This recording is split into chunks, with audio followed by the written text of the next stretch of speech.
All right, let's dive right into this explainer on Parkinson's Law and time blocking. If you're tired of feeling like you're constantly busy, but, rarely actually getting things done, you are definitely not alone. We're going to decode the invisible forces that are literally destroying your productivity, and I'll show you a proven visual system to fight back and take total control of your day.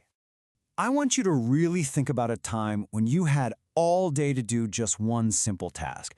A 2-hour job, tops. Yep, you somehow found yourself finishing it in an absolute panic at 11:59 p.m., right? Why does a 2-hour task magically balloon to consume 8 hours? It's completely maddening, but here's the thing. It has absolutely nothing to do with laziness. It actually boils down to a pretty massive quirk in human psychology. To see what's really going on here, let's look at our stickman hero. Right now, he's staring down a massive, chaotic to-do list and feeling that totally paralyzing wave of overwhelm. I mean, we've all been there, right? He's got great intentions, sure, but an endless list gives you exactly zero structure. It's basically just a menu of stress. It tells you what's wrong, but gives no guidance on where to actually start. So the real culprit behind our guy's struggle here is a concept coined by historian Cyril Northcote Parkinson. He nailed down this fundamental law of productivity which states, work expands so as to fill the time available for its completion. It is literally the perfect diagnosis for this hidden trap we all fall into. Basically, if you don't put a strict boundary on a task, it's just going to eat up every single minute you give it. Just think about it in your own life. If you give yourself a week to write a report, well, it takes a week. You'll over-research, you'll endlessly tweak the formatting, you'll procrastinate. But what if you suddenly find out that exact same report is due in, say, 3 hours? Boom, you miraculously get it done. And honestly, the quality is usually just as good. The fluff and the stalling just completely vanish when the clock is ticking. You can actually think of work as functioning exactly like a gas. It literally balloons to fill whatever container of time you put it in. When you lack a hard stop, your brain just delays the motivation to act. You fall into this trap scientists call arousal procrastination, which is a fancy way of saying you rely on the extreme, awful stress of a looming last-minute deadline to finally trigger the adrenaline and dopamine you need to just get started. And because our stickman didn't set a hard physical boundary for his task, the work expands and he falls victim to the absolute worst villain of our story, context switching. Look at him frantically bouncing around, answering emails, checking team chats, poking at 3 different half-finished projects. He thinks he's multitasking because the main job doesn't have a firm boundary, but this whole illusion of multitasking is completely frying his brain. And this illusion has a genuinely devastating cost. Just bouncing between different apps and tasks costs the average knowledge worker an unbelievable 5 weeks of lost time every single year. Let that sink in. 5 entire weeks. Every time you shift your attention from deep work to shoot off a quick email and then try to go back, you aren't just losing a couple of minutes. You're paying a massive cognitive tax just to switch gears. Constantly reacting to these random pings and interruptions literally drains your mental energy tank.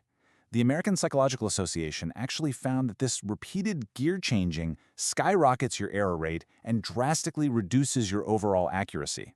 No wonder you end the day feeling completely exhausted. You're super busy, sure, but deeply unsatisfied because you haven't actually moved the needle on anything important.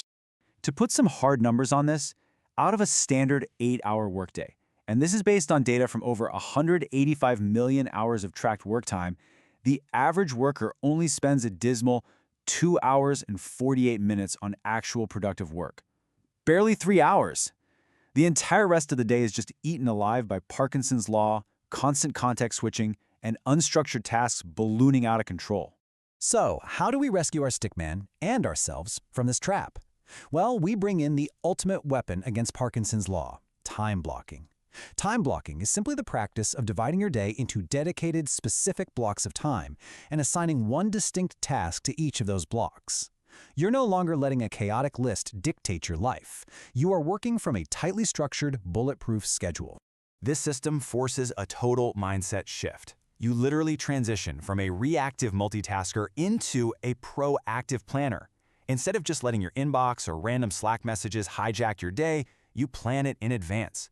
You protect your cognitive load.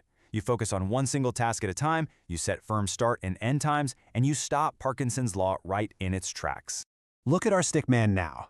By visualizing the day with these dedicated calendar blocks, you start treating each task like an unmovable meeting with yourself. You're actively drawing a rigid, protective box around the work. And by doing that, you're effectively slamming a lid on the container. The work simply cannot expand into that gaseous, day-long cloud of stress anymore. Now, this is where it gets really good. We combine these two concepts for maximum impact. If you think building a slide deck is going to take you 4 hours, give yourself 2. Seriously. By deliberately cutting your deadline in half, you force your brain's reward system to activate early. You completely bypass the need for that awful last-minute panic because you've manufactured the urgency yourself. So, here is the exact step-by-step strategy you can take away from this explainer right now to revolutionize your output. Step 1. Look at your task and make an honest estimate of how long it takes. Step 2. Deliberately cut that deadline in half to create that healthy urgency. And Step 3. Assign that compressed time directly into a strict block on your calendar. When the block is over, you put the pen down. You stop. And hey, even ultra-high-level executives swear by this. Elon Musk actually uses a variation of this exact time-blocking technique to manage a crazy 80-hour work week without just completely burning out.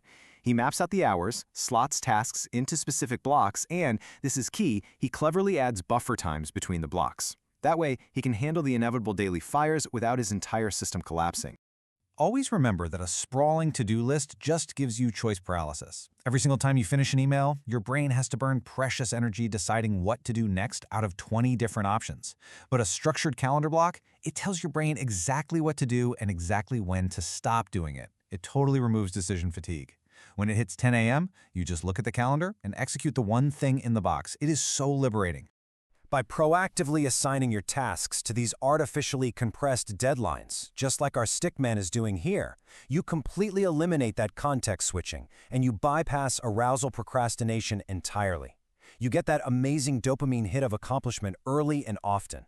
It turns what used to be a chaotic, stressful workday into a reliable series of predictable, satisfying wins. So, I'm going to leave you with this final thought to really chew on. Are you going to keep letting your work lazily expand to steal your entire day? Or are you going to finally put a lid on that container and reclaim your focus? For your very next task today, I challenge you. Cut your estimate in half, block it out on your calendar, and watch Parkinson's Law finally start working for you instead of against you.